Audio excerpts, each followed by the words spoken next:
British Spy Stories, Season 2, The Kill Order. Episode 2. The sun occasionally breaks through the cloudy sky over London, casting long shadows across the MI6 headquarters at Vauxhall Cross on the south bank of the Thames. Sir Bernard Mackintosh, the man in charge of all British security operations outside of the United Kingdom, sits in a large chair, wearing a blue shirt, pinstripe trousers and a waistcoat. He has worn the same uniform since his first day at work, which was over 3 decades ago. His mop of greying hair is cut short, and his long fingers grasp a fountain pen with green ink in it, as is the tradition for this job. Sir Bernard's assistant, Lawrence, walks into the room, followed by a middle-aged man who looks tired and slightly nervous. "Agent Daventry, sir," says Lawrence, using Marcus Murphy's field name. "Have a seat, Marcus," says Sir Bernard, indicating the 2 red leather chairs in front of his rosewood desk. Murphy sits and waits, while Sir Bernard finishes writing in the margin of a paper file in front of him. "Just adding some thoughts to this Operation Brightside report," he says without looking up. "Have you seen it?" "I have, sir." "What did you think?" "I think it was under-resourced, Sir Bernard," says Murphy, as flatly as he thinks is reasonable. "It was a massive cock-up, Marcus," says the older man, stopping and looking up at his visitor over his glasses. He considers, then rejects the idea of continuing that particular conversation. "I wanted to discuss Morrison," he says. "A successful snatch-up, sir." "Any injuries?" "No, Morrison is fit and well and holed up in a safe house in Copenhagen." "And we keep him there until the Russians have calmed down over the snatch?" says Sir Bernard. Marcus nods. "How long do we think that will be?" 3 weeks, maybe?" says Marcus. Sir Bernard takes a long, low breath out. "What about the onward journey?" "Comms branch has nearly finished constructing a new life for him. In the States. They're working with the CIA. He'll get a new name, new face, and a job at Harvard." "Make sure we have the deal written down," says Sir Bernard. "We're not giving them the chap with his knowledge of biological weaponry for nothing in return. The deal is 50-50 on his research findings for the next decade, Marcus. Or no deal." "Yes, sir." "Thank you, Marcus." Sir Bernard starts reading the documents in front of him. Marcus stands up and walks out. March is Ella Peretz's favourite month, and London in March is her favourite place to be. She pulls on her coat and wraps a scarf around her neck, then unlocks her front door and walks outside. The cold air hits her face, making her blue eyes water slightly. She turns left up the hill and heads for the Common. Even though she went there yesterday, she feels the need to get out, away from the things that keep digging at her mind. As she crosses the road and starts to walk on the grass, her phone vibrates in her pocket, and despite promising herself that she wouldn't look at it until this evening, she can't resist to see if Stefan is messaging her. They met 6 weeks ago. Stefan had talked to her in a cafe as she was trawling through work on her laptop. Every MI6 computer has a veneer application, as Tech Branch call it. With the swift pressing of a combination of keys, the screen displays pages connected to her cover job, which is a researcher in a media company. In reality, Ella is one of the heads of research in the MI6 investigations branch. Stefan had seemed open and honest from the outset, and they have met every week since that first day. 2 weeks ago, they had slept together on a Saturday night in his flat in Southfields, 20 minutes from her place.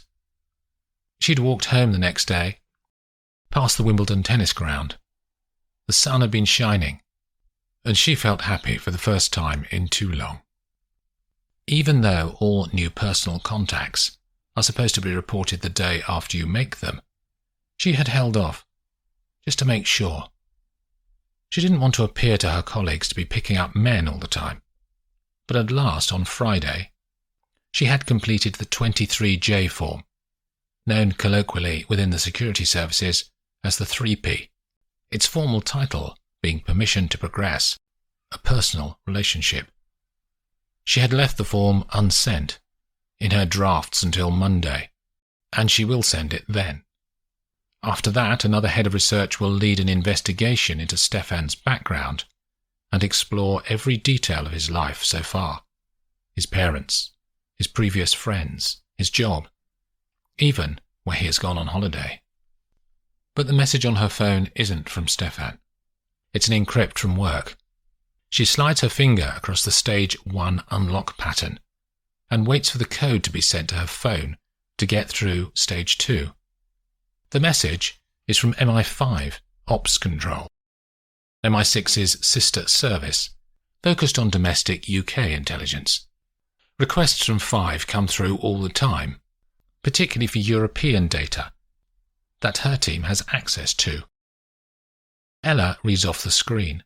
The duty controller is tracking a police operation in Bristol, and the targets have been talking about European contacts that MI5 need to know about.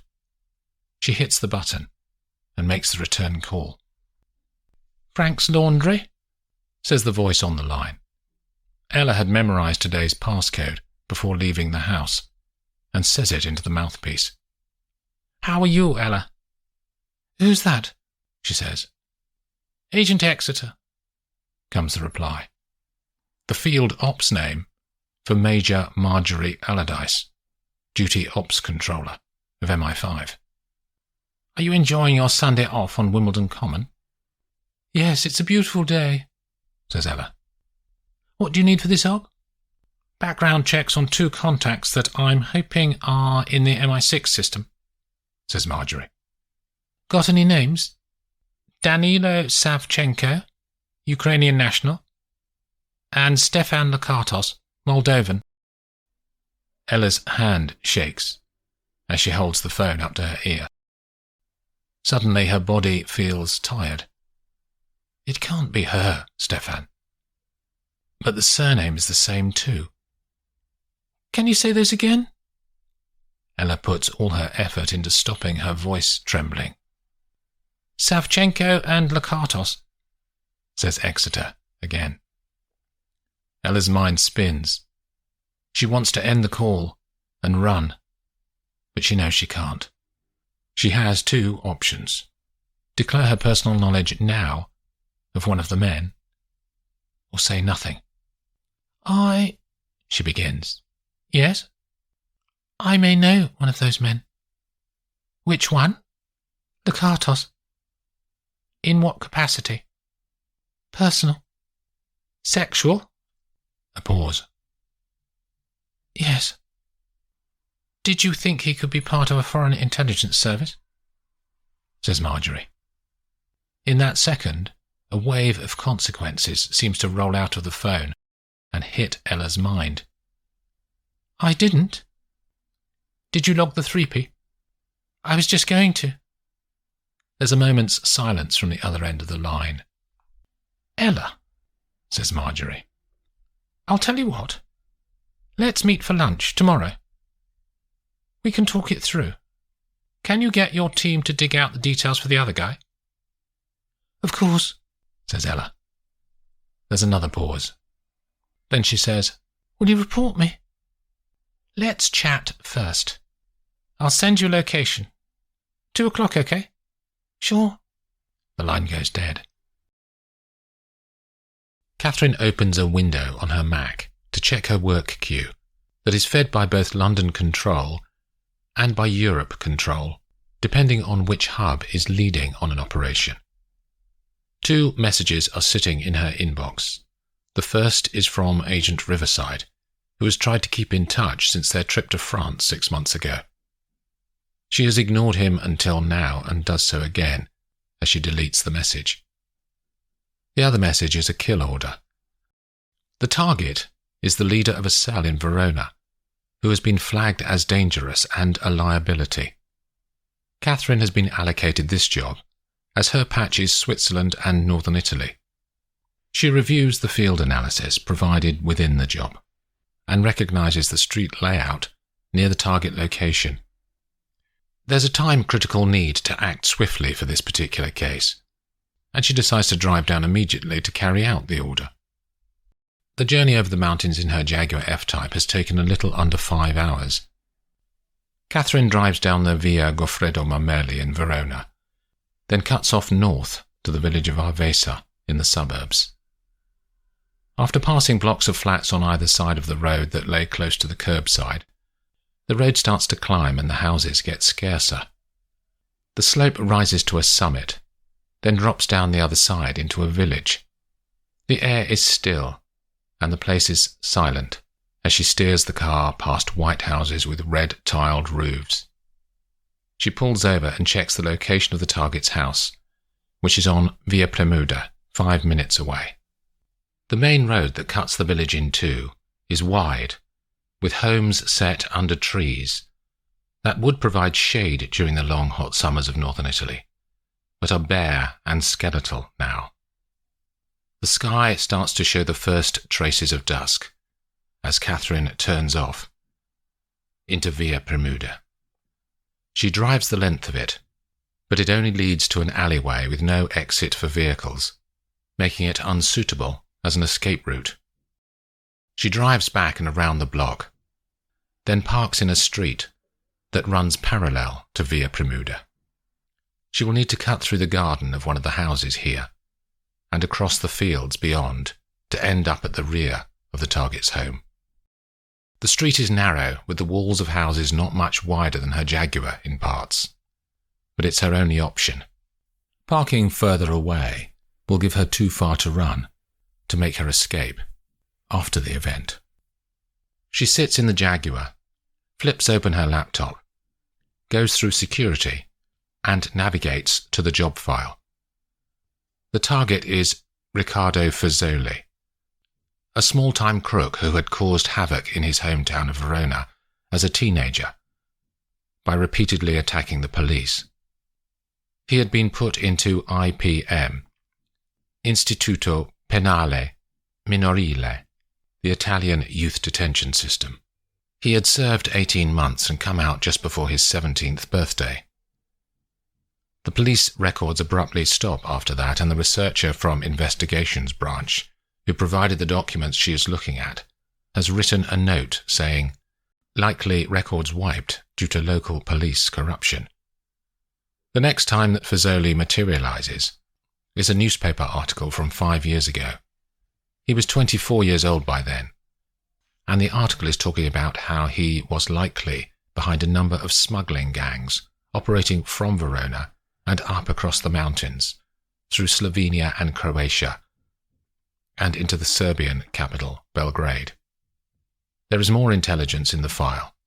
That confirms he now has connections into the Serbian mafia. And one of his key associates is a central figure in Belgrade's crime scene, Florin Babu. Fazzoli is trusted, and this trust has increased his standing as he's been allowed to move up from drugs to arms smuggling. In the last year, he has started bringing in small weapons in containers from Moscow and funneling them out across the EU. Fazzoli has been watched by the AISE, Italy's MI6, for 3 years, with growing concern as his power has increased and he has become more influential. Now the Italian and British governments have agreed that this one small cog in a network of people has the potential to be a threat to Western security, and he needs to be stopped. Hence the kill order dropping into Catherine's inbox. She looks out at the sky, now almost black. There is no moon visible tonight. She checks her handgun, pushes it back into the underarm holster, zips up her jacket, and steps outside.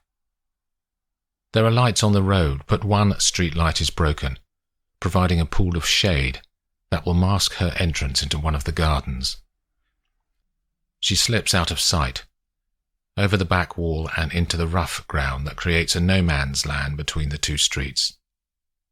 She runs fast, guided only by the few lights from the houses ahead of her. Within 2 minutes, she is at the back of the wall of the Via Premuda houses.